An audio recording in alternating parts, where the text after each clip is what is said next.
it so I can make fun of you. No, I'm just kidding. I want those replays, and I want ones like this. And Archimonde's now creeping out the extreme upper right-hand corner of the expansion. Meanwhile, Ghostridah, he's going to go back, and again, he's going back into the Archimonde's expansion. Here he comes, ghouls and all. Dreadlord leading the way. Nope, now the Death Knight takes the charge, so they're going to try and looks like they're going to surround the. Nope, they're going to go ahead and finish off the. Oh, here comes another beamman. They were going to finish off the gold peons. Oh, quickly going into militia form, so there's going to be a bit of a fight. Archimonde putting down that healing ward, and again, without losing anything, Ghostridah beams himself away. He killed maybe 2 peons, maybe 3 in the gold. Now it looks like 3 in the gold, so he killed 2 peons, and he beamed himself away. So I guess he comes out the better for that. Archimonde having used one of his precious healing wards as well as a teleport scroll and losing 2 peons, as opposed to Ghostridah, who only lost 1 teleport scroll. So I guess he comes out, at least economically, the better for that. Economics is extremely important, considering that Ghostridah only has 1 mine going. Checking in Archimonde, he's got that castle completed, and he's going to try hero. Here comes that the paladin. It's about halfway through the build. All right, the bottom left-hand merchant shop now being crept out by Ghostridah. He has a level 2 Dreadlord, level 3 Death Knight. Meanwhile, Archimonde's on the move from right to left across the bottom of the map. He's creating himself a water elemental. Looks like he's going to go ahead and raid the base. He's got 2 priests with him, a level 2 Mountain King and a level 4 Archmage. And here he comes. Meanwhile, the Black Citadel is just now completing, so he's going to have a gun tower. And sure enough, they're going to go right up. Nope, they're going to trade a couple shots with the Black Citadel, and now they're going to run backwards. Meanwhile, Ghostridah running back to his base, across left or right across the bottom of the map. They're going to run right into each other. Here he comes. All right, Archimonde has now been reinforced by a knight, so he is going knights. So he's going to stay with the ground pounders. Creating another water elemental, they're going to go ahead and chase away. Or at least it looks like they're going to go ahead and chase away the Ghostridah's troops. Ghostridah was able to pick up a potion of restoration and is creeping down over there by the Goblin Laboratory. So that was pretty slick. That'll help out. Meanwhile, here comes the Paladin. Ghost has 3 ghouls just at the ramp of his base. Obviously, he was thinking about reinforcing his men. That isn't going to work because he's being blocked off. Alright, hero-wise and unit-wise, Archimonde clearly has the advantage. Level 4 Archmage, level 2 Mountain King, and now has that Paladin for quick heals. Triple hero humans almost as deadly as triple hero undead, so this is going to be interesting. Alright, Ghostridah has stopped heading south. He's now heading back up. I don't know, appears to be shadowing his troops. Now, Ghostridah's reinforcements are going to get hit. No, they're going to run back to his base. Meanwhile, he has made a Lich, so now he's up to triple hero. Meanwhile, Archimonde's trying to follow up, and it looks like they're going to go ahead and have a clash. Alright, quickly, another water elemental is created. A couple shots are taken off. They're able to storm bolt the Death Knight from a long distance. So quickly, they run into the forefront. They're trying to create a battle line. Alright, quickly, Ghostridah using that Book of the Dead, trying to get his troops out.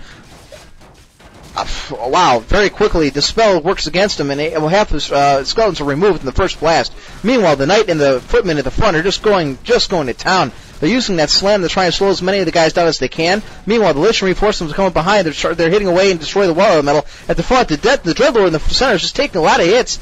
He's using his own Wand of Negation to good effect, trying to get rid of... Oh, shit, you better be careful. Hey, if you got a coil, no, he beams away. So rather than coiling and staying in the fight, knowing that he probably wasn't going to win that, he's only got 5 ghouls left. He beams away. He's got all 3 of his heroes. No, he has more than that 5 ghouls. I'm sorry, he had 3 with the Lich, so that's 8. So he is able to get his guys away. Well, Archimonde is none the worse for wear. I think he lost like a water elemental, maybe, and footman.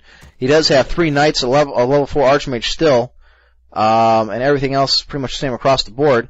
Here comes another priest, another knight to reinforce his men. Meanwhile, we're heading into the center of the fountain area. Goes Ghostridah and his troops, so I think he's going for a quick heal. Might as well. It's nighttime, so the gnolls aren't paying much attention. I don't know. Maybe we'll see something funny, like enticing the gnolls so that they kill you. Oh, there he goes. And he's going to go ahead and creep out the fountain. Now, this is kind of funny, because the last 2 games we've called, where the fountain was crept out, both Quasi and Cyancraft lost their Blade Masters to a pissed-off gnoll. Unfortunately, nothing of that caliber is going to happen here. Oh, well. Meanwhile, it looks like Archimonde's figured out where he is by the way the reinforcements are going, so he's going to head right into the center. Wow, Ghost not wasting any time. He's heading right back up, heading north. He sends 2 ghouls to fight a rear guard to the south. This is going to slow down Archimonde's men, so his main body of his army is going to get away. They are going to run into 3 militia who are obviously trying to expand.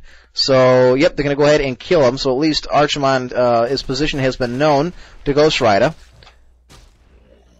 I'm sorry, vice versa. Ghostridah's position has been known to Archimonde. Again, I'm trying not to get these guys confused. I don't know why I am. You wouldn't think I'd have this much trouble. All right, quickly. They're able to kill another militia, and I got to run backwards because here comes Archimonde's troops, and he's got a hell of a lot. This is probably the most balanced army we've seen in a replay in some time. Priest, knight, sorceress, and footman, triple hero. All right, quickly. They're going to have to go over, and it looks like Ghostridah's going to buy himself a teleport scroll. Yes or no?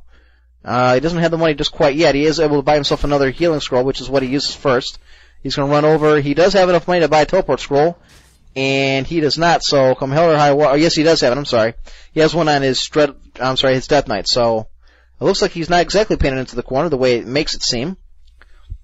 And he beams away rather than fight that battle. Now, still, keep in mind, Archimonde has a fully running expansion. Ghostridah does not. And right now, Ghost has nothing to answer those knights and those priests. I mean, obviously, necromancers are useless, even if he was building them, which he isn't. Let's take a look at his ghouls. His ghouls only have +1 damage, +1 armor, so I don't know what the hell he's thinking. He's also got another ghoul sitting over by the Gavel Laboratory. I'm not sure if he's scouting or not. It's possible he could be. But, I mean, he's got 2 over there. That's 2 reinforcements he could be using. Alright, he's now deploying himself to the left side of the map. He's going to go ahead and creep out the expansion, the normal mine here. I don't know what the hell Ghostridah is thinking. He's well aware now, and has been for some time, that his opponent has knights, has priests. He may not know it has any sorcerers yet. He's only got 1 or 2. But just to save, you think of you making, I don't know, like abominations or something to counteract that. Mass ghouls is not going to work in this instance, especially if you don't upgrade him. He's only got +1 to attack and +1 to damage. Armor. Yeah, triple hero is all nice and well, but when your opponent also has triple hero and has you out-leveled, that can be a problem. I don't know. Archimonde's troops going from right to left across the top of the map. He has a 3rd mine expansion up and running, and 2 more ghouls produced. He's not even upgrading them. Jesus H. Christ. You gotta do some adjustments, my man. Now, I know you're a level 30, whatever the hell you are, undead player, and I'm not. But, call me silly with common sense. We've seen too many games where the other player didn't adjust, and you stick with one strategy. One has to wonder, can you adapt to anything? I mean, do we have to call a halftime here so you can take your guys back to the locker room and decide what the hell you're going to do? Alright, very quickly, Archimonde creeping out the upper left-hand Goblin Laboratory gets a level 5 Archmage, level 2 Paladin with a level 3 Mountain King. Meanwhile, so he at least has, if nothing else, Ghostridah out-leveled, as well as outgunned. And, alright, so here's some adjustment. He's not going to Gargoyle, so it's about time. The question is, for Ghostridah, is it too little too late? I mean, he's just now starting to create his Gargoyles. Okay, and the bottom left-hand corner, real quick, for those of you who need it, Ghostridah going ahead and creeping out that far expansion. He now has a couple Gargoyles deployed. Again, neither one of them showing any kind of upgrades. I don't get it. Meanwhile, if you take a look at Archimonde's men, this is a difference. It's not just the fact that he's got he's got a nice mix of units, and not to mention he outguns his opponent. He's got level 3 armor for his knights, level 1 attack and footmen rather, for both. That's a lot of armor. And right now, even with 2 gargoyles, that's not enough damage to stop the train wreck that is Archimonde, or will be. Alright, so now he's gone back to the Goblin Laboratory. Ghostridah has found his 2 missing ghouls. He's probably wondering where that extra 4 food went to. He's got 1 gargoyle cooking in the oven. He's had this entire time to make an expansion. He is not. And he hasn't generated a whole lot of revenue, at least not as much as he could have, creeping. Meanwhile, the divisions of Archimonde continue to march. They're now located at the bottom of Ghostridah's ramp, so they're going to go ahead and invade. They might as well. I mean, the only thing standing between them and total victory is, an army of ghouls and a black citadel. Normally I would, quake at that myself, but look at what he's got. Jeez, look at this. He's got 17 armor, 2 of those knights. That's just wrong. If he uses a scroll protection or even, okay, now they're heading to the upper right. Alright, so now Archimonde's heading, I'm assuming he saw Ghostridah's position. I'm not sure how. I wasn't paying much attention, but no, now he's going to go ahead and backtrack. He's now heading to the center. Looks like he does have a sorceress tailing him from behind, so he is aware of the position. And they're going to go ahead and kill that sorceress. Or try to. It's still running for it.